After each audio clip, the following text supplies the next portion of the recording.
लीजिए सुनिए प्रेमचंद की लिखी कहानी दो भाई। वाचन समीर गोस्वामी का है। प्रातःकाल सूर्य की सुहावनी सुनहरी धूप में कलावती दोनों बेटों को जांघों पर बैठा दूध और रोटी खिलाती। केदार बड़ा था, माधव छोटा। दोनों मुंह में कौर लिए कई पग उछल कूद कर फिर जांघों पर आ बैठते और अपनी तोतली बोली में इस प्रार्थना की रट लगाते थे जिसमें एक पुराने सहृदय कवि ने किसी जाड़े के सताए हुए बालक के हृदयोद्गार को प्रकट किया है। देव देव घाम करो, तुम्हारे बालक को लगता जाड़। मां उन्हें चुमकार कर बुलाती और बड़े बड़े कौर खिलाती। उसके हृदय में प्रेम की उमंग थी और नेत्रों में गर्व की झलक। दोनों भाई बड़े हुए, साथ साथ गले में बाहें डाले खेलते थे। केदार की बुद्धि चुस्त थी, माधव का शरीर। दोनों में इतना स्नेह था कि साथ साथ पाठशाला जाते, साथ साथ खाते और साथ ही साथ रहते थे। दोनों भाइयों का ब्याह हुआ। केदार की वधू चंपा अमित भाषणी और चंचला थी। माधव की वधू श्यामा सांवली सलोनी रूप राशि की खान थी। बड़ी ही मृदु भाषणी, बड़ी ही सुशीला और शांत स्वभावा थी।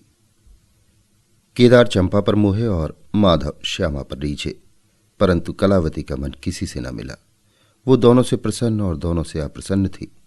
उसकी शिक्षा दीक्षा का बहुत अंश इस व्यर्थ के प्रश्न में व्यय होता था कि चंपा अपनी कार्यकुशलता का एक भाग श्यामा के शांत स्वभाव से बदल ले। दोनों भाई संतानवान हुए। हरा भरा वृक्ष खूब फैला और फलों से लद गया। कुत्सित वृक्ष में केवल एक फल दृष्टिगोचर हुआ, वो भी कुछ पीला सा मुरझाया हुआ। किंतु दोनों अप्रसन्न थे। माधव को धन संपत्ति की लालसा थी और केदार को संतान की अभिलाषा। भाग्य की इस कूटनीति ने शनैः शनैः द्वेष का रूप धारण किया, जो स्वाभाविक था। श्यामा अपने लड़कों को संवारने सुधारने में लगी रहती, उसे सिर उठाने की फुर्सत नहीं मिलती थी।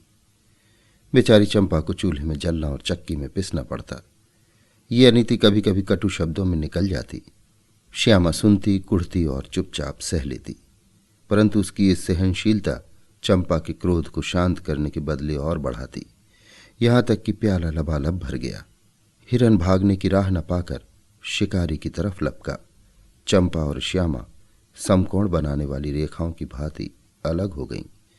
उस दिन एक ही घर में दो चूल्हे जले, परंतु भाइयों ने दाने की सूरत न देखी और कलावती सारे दिन रोती रही। कई वर्ष बीत गए।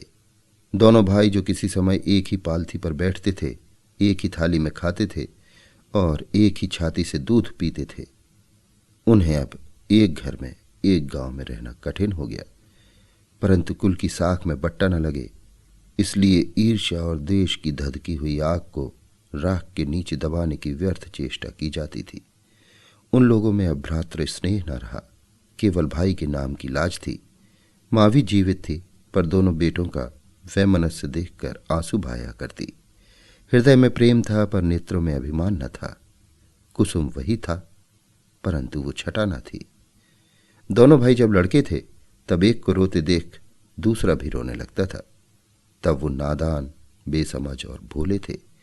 आज एक को रोते हुए देख दूसरा हंसता और तालियां बजाता। अब वो समझदार और बुद्धिमान हो गए थे। जब उन्हें अपनी पराई की पहचान न थी, उस समय यदि कोई छेड़ने के लिए एक को अपने साथ ले जाने की धमकी देता तो दूसरा जमीन पर लौट जाता और उस आदमी का कुर्ता पकड़ लेता। अब यदि एक भाई को मृत्यु भी धमकाती तो दूसरे के नेत्रों में आंसू न आते। अब उन्हें अपनी पराई की पहचान हो गई थी। बेचारे माधव की दशा शोचनीय थी। खर्च अधिक था और आमदनी कम। उस पर कुल मर्यादा का निर्वाह। हृदय चाहे रोए पर होंठ हंसते रहे, हृदय चाहे मलिन हो पर कपड़े मैले न हो। 4 पुत्र थे, 4 पुत्रियां और आवश्यक वस्तुएं मोतियों के मोल। कुछ पाइयों की जमींदारी कहाँ तक संभालती। लड़कों का ब्याह अपने वश की बात थी, पर लड़कियों का विवाह कैसे टल सकता। 2 पाई जमीन पहली कन्या के विवाह में भेंट हो गई। उस पर भी बाराती बिना भात खाए आंगन से उठ गए। शेष दूसरी कन्या के विवाह में निकल गई। साल भर बाद तीसरी लड़की का विवाह हुआ। पेड़ पत्ते भी न बचे। हाँ, अब की डाल भरपूर थी, परंतु दरिद्रता और धरोहर में वही संबंध है जो मांस और कुत्ते में। इस कन्या का अभी गौना न हुआ था कि माधव पर 2 साल के बकाया लगान का वारंट आ पहुंचा। कन्या के गहने गिरोह यानी बंधक रखे गए। गला छूटा। चंपा इसी समय की ताक में थी। तुरंत नए नातेदारों को सूचना दी, तुम लोग बेसुध बैठे हो, यहां गहनों का सफाया हुआ जाता है। दूसरे दिन एक नाई और 2 ब्राह्मण माधव के दरवाजे पर आकर बैठ गए। बेचारे के गले में फांसी पड़ गई। रुपए कहाँ से आवे? न जमीन, न जायदाद, न बाग, न बगीचा। रहा विश्वास वो कभी का उठ चुका था। अब यदि कोई संपत्ति थी तो केवल वही 2 कोठरियां जिसमें उसने अपनी सारी आयु बिताई थी, और उनका कोई ग्राहक न था। विलंब से नाक कटी जाती थी। विवश होकर केदार के पास आया और आंखों में आंसू भरे बोला, भैया इस समय बड़े संकट में हूं, मेरी सहायता करो। केदार ने उत्तर दिया, मधु आजकल मैं भी तंग हो रहा हूं, तुमसे सच कहता हूं। चंपा अधिकारपूर्ण स्वर से बोली, अरे तो क्या इनके लिए भी तंग हो रहे हो? अलग भोजन करने से क्या इज्जत अलग हो जाएगी? केदार ने स्त्री की ओर कनखियों से ताक कर कहा, नहीं नहीं, मेरा ये प्रयोजन नहीं था। हाथ तंग है तो क्या, कोई ना कोई प्रबंध किया ही जाएगा। चंपा ने माधव से पूछा, 5-20 से कुछ ऊपर ही पर गहने रखे थे ना? माधव ने उत्तर दिया, हाँ, ब्याज सहित कोई 125 रुपये होते हैं। केदार रामायण पढ़ रहे थे, फिर पढ़ने में लग गए। चंपा ने तत्व की बात शुरू की, रुपया बहुत है, हमारे पास होता तो कोई बात न थी, परंतु हमें भी दूसरे से दिलाना पड़ेगा और महाजन बिना कुछ लिखाए पढ़ाए रुपया देते नहीं। माधव ने सोचा, यदि मेरे पास कुछ लिखाने पढ़ाने को होता तो क्या और महाजन मर गए थे? तुम्हारे दरवाजे आता क्यों? बोला, लिखने पढ़ने को मेरे पास है ही क्या? जो कुछ जगह जायदाद है वो यही घर है। केदार और चंपा ने एक दूसरे को मर्म भेदी नयनों से देखा और मन ही मन कहा, क्या आज सचमुच जीवन की प्यारी अभिलाषाएं पूरी होंगी? परंतु हृदय की ये उमंग मुंह तक आते आते गंभीर रूप धारण कर गई। चंपा बड़ी गंभीरता से बोली, घर पर तो कोई महाजन कदाचित ही रुपया दे, शहर हो तो कुछ किराया ही आवे, पर गवई में तो कोई सेंत में रहने वाला भी नहीं, फिर सांझे की चीज ठहरी। केदार डरे कि कहीं चंपा की कठोरता से खेल बिगड़ न जाए। बोले, एक महाजन से मेरी जान पहचान है, वो कदाचित कहने सुनने में आ जाए। चंपा ने गर्दन हिलाकर इस युक्ति की सराहना की और बोली, पर 2-3-20 से अधिक मिलना कठिन है। केदार ने जान पर खेल कर कहा, अरे बहुत दबाने पर 4-20 हो जाएंगे, और क्या? अब की चंपा ने तीव्र दृष्टि से केदार को देखा और अनमनी सी होकर बोली, महाजन ऐसे अंधे नहीं होते। माधव अपने भाई भावच के इस गुप्त रहस्य को कुछ कुछ समझता था। वो चकित था कि इन्हें इतनी बुद्धि कहां से मिल गई। बोला, और रुपए कहां से आवेंगे? चंपा चिढ़कर बोली, और रुपयों के लिए और फिक्र करो, 125 रुपये इन 2 कोठरियों के इस जन्म में कोई न देगा। 4-20 चाहो तो एक महाजन से दिला दूं, लिखा पढ़ी कर लो। माधव इन रहस्यमय बातों से सशंक हो गया। उसे भय हुआ कि ये लोग मेरे साथ कोई गहरी चाल चल रहे हैं। दृढ़ता के साथ अड़कर बोला, और कौन सी फिक्र करूं? गहने होते तो कहता लाओ रख दूं, यहां तो कच्चा सूत भी नहीं है। जब बदनाम हुए तो क्या 10 के लिए क्या 50 के लिए, दोनों एक ही बात है। यदि घर बेचकर मेरा नाम रह जाए तो यहां तक तो स्वीकार है, परंतु घर भी बेचूं और उस पर प्रतिष्ठा धूल में मिले, ऐसा मैं न करूंगा। केवल नाम का ध्यान है, नहीं एक बार नहीं कर जाऊं तो मेरा कोई क्या करेगा? और सच पूछो तो मुझे अपने नाम की कोई चिंता नहीं है। मुझे कौन जानता है? संसार तो भैया को हंसेगा। केदार का मुंह सूख गया। चंपा भी चकरा गई। वो बड़ी चतुर वाक्रीपूर्ण रमणी थी। उसे माधव जैसे गंवार से ऐसी दृढ़ता की आशा न थी। उसकी ओर आदर से देखकर बोली, लालू, कभी कभी तुम लड़कों सी बातें करते हो। भला इस झोपड़ी पर कौन 100 रुपये निकाल कर देगा? तुम 125 के बदले 100 ही दिलाओ, मैं आज ही अपना हिस्सा बेचती हूं। उतना ही मेरा भी तो है। घर पर तो तुमको वही 4-20 मिलेंगे।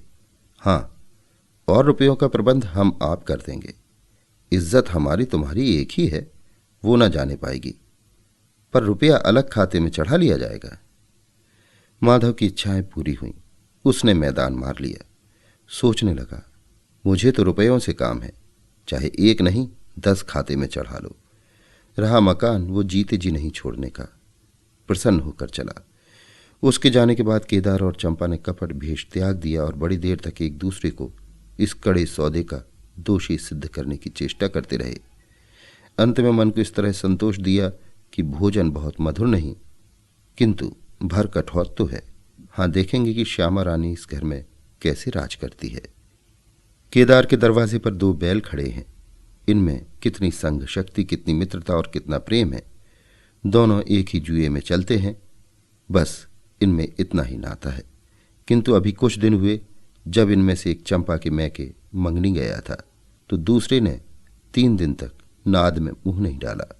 परंतु शोक, एक गोद में खेले भाई, एक छाती से दूध पीने वाले आज इतने बेगाने हो रहे हैं कि एक घर में रहना भी नहीं चाहते। प्रातःकाल था। केदार के द्वार पर गांव के मुखिया और नंबरदार विराजमान थे।